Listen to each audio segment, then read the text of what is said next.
Welcome back to my channel. ಹೊಸದಾಗಿ channel ನೋಡ್ತಾ ಇದ್ದರೆ ಸಬ್ಸ್ಕ್ರೈಬ್ ಮಾಡಿಕೊಂಡು ಸಪೋರ್ಟ್ ಮಾಡಿ. ವಾರಾಹಿ ದೇವಿಯ ಆಶೀರ್ವಾದ ಎಲ್ಲರ ಮೇಲೂ ಇರಲಿ ಅಂತ ವಿಡಿಯೋ ಪ್ರಾರಂಭ ಮಾಡ್ತಾ ಇದ್ದೀನಿ.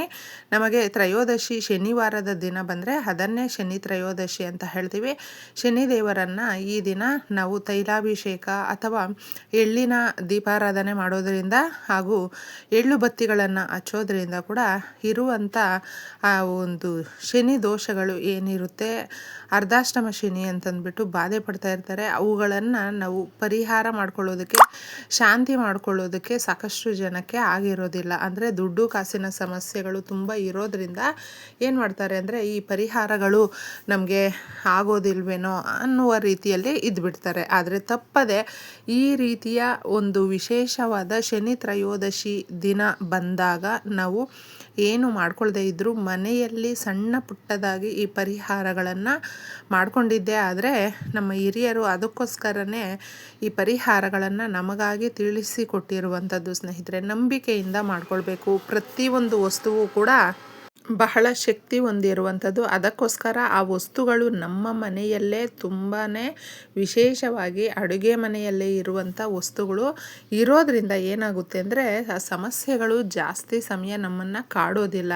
ಎಷ್ಟೇ ದೊಡ್ಡ ಸಮಸ್ಯೆಗಳಿದ್ರೂ ಶನಿ ಕಾಟದಿಂದ ಯಾರೆಲ್ಲ ತುಂಬ ಇರ್ತಾರೆ, ಯಾಕೆ ಬರುತ್ತೆ ಅನ್ನೋದು ತುಂಬ ಜನಕ್ಕೆ ಗೊತ್ತಿರೋದಿಲ್ಲ. ಅಂದರೆ ಶನಿದೇವರು ನಮ್ಮ ಜೀವನದಲ್ಲಿ ಏನಾದರೂ ಬಂದರೆ ನಾವು ಶಿಸ್ತನ್ನು ಪಾಲನೆ ಮಾಡ್ತೀವಿ.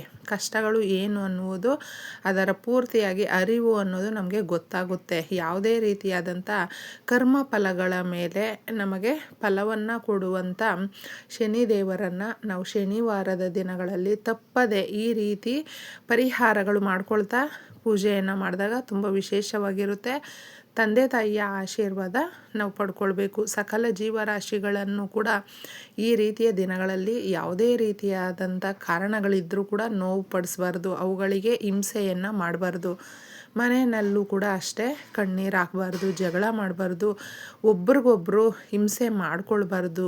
ಈ ರೀತಿ ನಾವೇನಾದರೂ ಮಾಡ್ಕೊಂಡಾಗ ಏನಾಗುತ್ತೆ ಅಂದರೆ ಶನಿದೇವರಿಗೆ ಕೋಪ ಜಾಸ್ತಿ ಆಗುತ್ತೆ, ಕೋಪಕ್ಕೆ ನಾವು ಗುರಿ ಆಗ್ತೀವಿ. ಆದ ಕಾರಣ ತಪ್ಪದೆ ಈ ದಿನಗಳಲ್ಲಾದರೂ ಯಾರಿಗೂ ಅಷ್ಟೇ ನೋವನ್ನು ಪಡಿಸ್ಬಾರ್ದು ಸ್ನೇಹಿತರೆ. ಈ ದಿನ ಮುಖ್ಯವಾಗಿ ನಾವು ಇನ್ನೊಂದು ಸಣ್ಣದಾಗಿ ಪರಿಹಾರಗಳನ್ನು ಮಾಡಿಕೊಂಡ್ರೆ, ಯಾಕಂದರೆ ಶನಿವಾರ ಬಂದು ಆಂಜನೇಯ ಸ್ವಾಮಿಯನ್ನು ಕೂಡ ಪೂಜಿಸ್ತೀವಿ ಹಾಗೂ ಶ್ರೀ ಮಹಾವಿಷ್ಣುವನ್ನು ಕೂಡ ಆರಾಧನೆ ಮಾಡ್ತೀವಿ. ಯಾರು ಆಂಜನೇಯ ಸ್ವಾಮಿಯ ಭಕ್ತಾದಿಗಳು ಇರ್ತಾರೆ ನೋಡಿ, ಅವರಿಗೆ ಸ್ವತಃ ಆಂಜನೇಯ ಸ್ವಾಮಿಯೇ ತಿಳಿಸಿರುವಂಥದ್ದು, ಯಾರಿಗೂ ಅಷ್ಟೇ ನೀನು ನೋವನ್ನು ಕೊಡಬಾರ್ದು, ಹಾಗೆ ನಿನ್ನ ವಕ್ರ ದೃಷ್ಟಿಯನ್ನು ಅವರ ಮೇಲೆ ತೋರಿಸ್ಬಾರ್ದು ಅಂತಂದ್ಬಿಟ್ಟು ಆಂಜನೇಯ ಸ್ವಾಮಿ ತಿಳಿಸಿರುವಂಥದ್ದು. ಈ ದಿನಗಳಲ್ಲಿ ಆಂಜನೇಯ ಸ್ವಾಮಿಯ ಪಾದಕ್ಕೆ ನಾವು ಪೂಜೆ ಮಾಡ್ಕೊಂಡು ಬರೋದು ಕೂಡ ತುಂಬ ವಿಶೇಷವಾಗಿರುತ್ತೆ.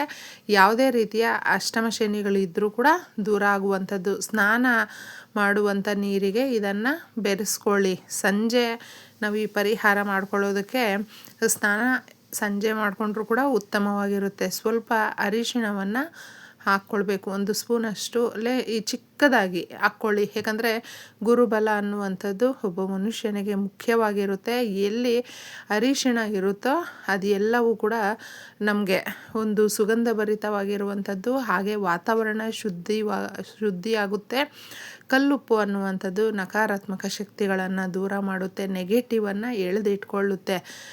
ಸೈನ್ಸ್ ಪ್ರಕಾರ ಕೂಡ ಅಷ್ಟೇ, ಕಲ್ಲುಪ್ಪು ಯಾವ ಜಾಗದಲ್ಲಿರುತ್ತೋ ಆ ಜಾಗದಲ್ಲಿ ಆ ವಾತಾವರಣ ಎಲ್ಲವೂ ಕೂಡ ನೀಟಾಗಿರುತ್ತೆ.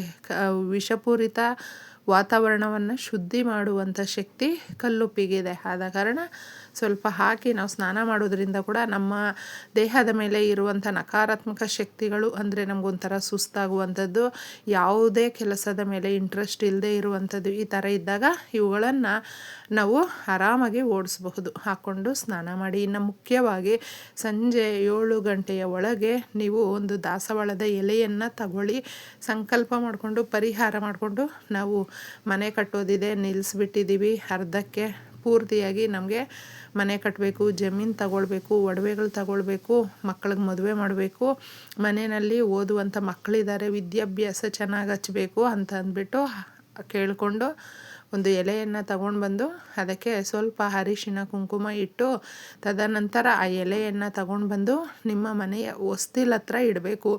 ನೀವು ಹೊರ್ಗಡೆಯಿಂದ ಬರಬೇಕಾದ್ರೆ ನಿಮಗೆ ಯಾವ ಕಡೆ ಎಡಗಡೆ ಸಿಗುತ್ತೆ ನೋಡಿ ಆ ಕಡೆ ಇಟ್ಬಿಟ್ಟು ಅದಕ್ಕೆ ಎಷ್ಟು ಹಿಡಿಸುತ್ತೋ ಅಷ್ಟು ಕಲ್ಲುಪ್ಪನ್ನು ಹಾಕಬೇಕು. ಅದರ ಮೇಲೆ ಜೀರಿಗೆಯನ್ನು ಹಾಕಬೇಕು. ಜೀರಿಗೆ ಬಂದು ಲಕ್ಷ್ಮೀ ದೇವಿಗೆ ಇಷ್ಟವಾಗುವಂಥದ್ದು. ಹಣಕಾಸಿಗೆ ಸಂಬಂಧಪಟ್ಟಂಥ ಯಾವುದೇ ವಿಷಯಗಳಿದ್ದರೂ ಕೂಡ ಅವುಗಳನ್ನು ಬಗೆಹರಿಸಿಕೊಳ್ಳೋದಕ್ಕೆ ಈ ಜೀರಿಗೆ ಅನ್ನುವಂಥದ್ದು ಸಹಾಯ ಮಾಡುತ್ತೆ. ಇದ್ರ ಮೇಲೆ ಜೀರಿಗೆ ಇಟ್ಟು ತದನಂತರ ಒಂದೇ ಒಂದು ಮೊಗ್ಗಿರುವಂಥ ಲವಂಗವನ್ನು ಇಡಬೇಕು. ಯಾವುದೇ ಪರಿಹಾರ ಮಾಡಿಕೊಳ್ಳಿ, ನೀವು ಲವಂಗ ಬಳಸುವಾಗ ಏನು ಮಾಡಬೇಕು ಅಂದರೆ ಅದನ್ನು ಕ್ಲೀನಾಗಿ ಚೆಕ್ ಮಾಡಬೇಕು ಸ್ನೇಹಿತರೆ. ಹೂವು ಇರಬೇಕು. ಅದೇನೂ ಇಲ್ಲ ಅಂತ ಹೇಳಿದ್ರೆ ಪರಿಹಾರಕ್ಕೆ ಅದು ನಿಷಿದ್ಧವಾಗಿರುತ್ತೆ. ನಾವು ಮಾಡಿದ್ರೂ ಕೂಡ ರಿಸಲ್ಟ್ ಬರೋದಿಲ್ಲ. ಆದರೆ ಒಂದೇ ಒಂದು ಲವಂಗ ಕೂಡ ನಮ್ಮ ಜೀವನದ ದಿಕ್ಕನ್ನು ಬದಲಿಸುತ್ತೆ, ನಮ್ಮ ಜಾತಕವನ್ನು ಬದಲಿಸುತ್ತೆ. 24 ಗಂಟೆಯಲ್ಲೇ ಸಮಸ್ಯೆಗಳು ದೂರ ಆಗುತ್ತೆ ಅಂತ ನಾವು ಹೇಳ್ತೀವಿ ನೋಡಿ. ಆ ಥರ ಎಷ್ಟು ಬೇಗ ಸಮಸ್ಯೆಗಳು ಬಗೆಹರಿಯುತ್ತೆ. ಅದರ ಮೇಲೆ ನೀವು ಲವಂಗ ಇಟ್ಟು ತದನಂತರ ಒಂದು ಕರ್ಪೂರದ ಬಿಲ್ಲೆಯನ್ನು ಇಡಿ. ದೊಡ್ಡದಾಗಿರುವಂಥದ್ದು ಮುದ್ದೆ ಕರ್ಪೂರ ಇಡಬಹುದು, ಬಿಲ್ಲೆ ಕರ್ಪೂರ ಯಾವುದಾದ್ರೂ ಇಟ್ಬಿಟ್ಟು ಇದನ್ನು ಹಚ್ಚಿದಾಗ ಅದರಲ್ಲಿ ಬರುವಂಥ ಆ ಒಂದು ಬೆಂಕಿ ಏನಿರುತ್ತೆ ಆ ನಮ್ಮ ಮನೆಯಲ್ಲಿ ಇರಬಹುದು, ನಮ್ಮ ಮನೆಯ ಹೊರಗಡೆ ಇರಬಹುದು, ಆವರಣದಲ್ಲಿರಬಹುದು, ನಕಾರಾತ್ಮಕ ಶಕ್ತಿಗಳು ಯಾವುದೇ ರೂಪದಲ್ಲಿದ್ದರೂ ಕೂಡ ಅವುಗಳನ್ನು ಎಲ್ಲವನ್ನು ಎಳ್ಕೊಳ್ಳುವಂಥ ಕೆಲಸ ಇದರಲ್ಲಿ ಹಾಕಿರುವಂಥ ಪ್ರತಿ ವಸ್ತುವು ಕೂಡ ತನ್ನ ಕೆಲಸವನ್ನು ಮಾಡಲು ಪ್ರಾರಂಭಿಸುತ್ತೆ. ನಾವು ಏನು ರಿಸಲ್ಟ್ ನಮಗೆ ಗೊತ್ತಾಗಲ್ಲ ಅಂತ ನಮಗನ್ಸುತ್ತೆ. ಆದರೆ ನಾವು ಪೂರ್ತಿಯಾಗಿ ನೋಡಬೇಕು. ಆವಾಗ ನಮ್ಮ ಮನೆಯಲ್ಲಿ ಏನೆಲ್ಲ ಬದಲಾವಣೆ ಆಯಿತು, ಎಷ್ಟು ಚೆನ್ನಾಗಿ ನಡೀತಾ ಇದೆ ಅನ್ನುವಂಥ ಆಶ್ಚರ್ಯ ನಮ್ಗೆ ತಂದು ಕೊಡುವಂಥ ಪರಿಹಾರ ಇದಾಗಿದೆ. ರಾತ್ರಿ ನೀವು ಹಚ್ಬಿಟ್ಟು ಇದನ್ನು ಹಚ್ಚಿದಾಗ ಮುಖ್ಯವಾಗಿ ಬಾಗಿಲನ್ನು ತೆಗೆದಿಡಿ ಸ್ನೇಹಿತರೆ, ಮುಚ್ಚಿಡೋದಕ್ಕೆ ಹೋಗಬೇಡಿ. ಅಷ್ಟು ಸಮಯ ಕೂಡ ಈ ಥರ ಮಾಡಿದಾಗ ಕೇಳಿಕೊಂಡು ನಮ್ಮ ಮನೆಯಲ್ಲೂ ಕೂಡ ಮೂಲೆ ಮೂಲೆಯಲ್ಲೂ ಇರುವಂಥ ಕಷ್ಟಗಳು, ಕಣ್ಣೀರು ನಾವು ಹಾಕಿರುವಂಥದ್ದು ಅದು ನಕಾರಾತ್ಮಕ ಶಕ್ತಿಯಾಗಿ ಪರಿವರ್ತನೆ ಆಗಿರುತ್ತೆ. ಅದನ್ನು ಅಬ್ಸರ್ವ್ ಮಾಡಿ ತದನಂತರ ಇದನ್ನು ನಾವು ಮಾರನೆಯ ದಿನ ತೆಗಿಬೇಕು. ಕ್ಲೀನಾಗಿ ಒಂದು ಕವರ್ ಎತ್ಕೊಂಡ್ಬಿಡಿ. ನಾವು ಕೈಯಲ್ಲೇನು ಮುಟ್ಟೋದು ಬೇಡ. ಯಾಕಂದರೆ ಮನೆಯ ಒಳಗಡೆ ಮನೆಯ ಹೊರಗಡೆ ಎರಡೂ ಕಡೆ ಕೂಡ ನಕಾರಾತ್ಮಕ ಶಕ್ತಿ ಜ್ಯೇಷ್ಠಾದೇವಿ ಇರ್ತಾಳೆ. ಅದನ್ನು ಎಳ್ಕೊಂಡು ಯಾವಾಗ ಇದು ನಕಾರಾತ್ಮಕ ಶಕ್ತಿ ಪೂರ್ತಿಯಾಗಿ ಹೋಗುತ್ತೋ ಆಗ ಶ್ರೀ ಮಹಾಲಕ್ಷ್ಮಿ ನಮ್ಮ ಮನೆ ಒಳಗಡೆ ಬರ್ತಾಳೆ, ಬೇಗನೆ ಬರ್ತಾಳೆ. ಈ ಪರಿಹಾರಗಳನ್ನು ಮಾಡಿಕೊಂಡಾಗ ತಾಯಿಗೆ ಖುಷಿ ಪಡ್ತಾಳೆ. ಯಾಕಂದರೆ ಯಾವ ಜಾಗದಲ್ಲಿ ಈ ರೀತಿ ಪರಿಹಾರವನ್ನು ಮಾಡ್ಕೊಂಡಿರ್ತಾರೋ ಅವರ ಮನೆಗೆ ತಾಯಿ ಬರ್ತಾಳೆ. ಅದಕ್ಕೋಸ್ಕರ ಇದನ್ನು ಮಾಡಿ ತದನಂತರ ಇದನ್ನು ಯಾವುದಾದ್ರೂ ಕೆರೆ, ನೀರು, ಈ ಥರ ಕುಂಟೆ ಇರುತ್ತಲ್ವ ಆ ಕಡೆ ಹೋಗಿ ಬಾವಿ ಆ ಥರ ಇದ್ದಾಗ ಹಾಕ್ಬಿಟ್ಟು ಬಂದುಬಿಡಿ. ಇಷ್ಟು ಸುಲಭವಾಗಿ ಮಾಡ್ಕೊಳ್ಳಿ. ಎಲ್ರಿಗೂ ಒಳ್ಳೆಯದಾಗಲಿ. ಧನ್ಯವಾದಗಳು.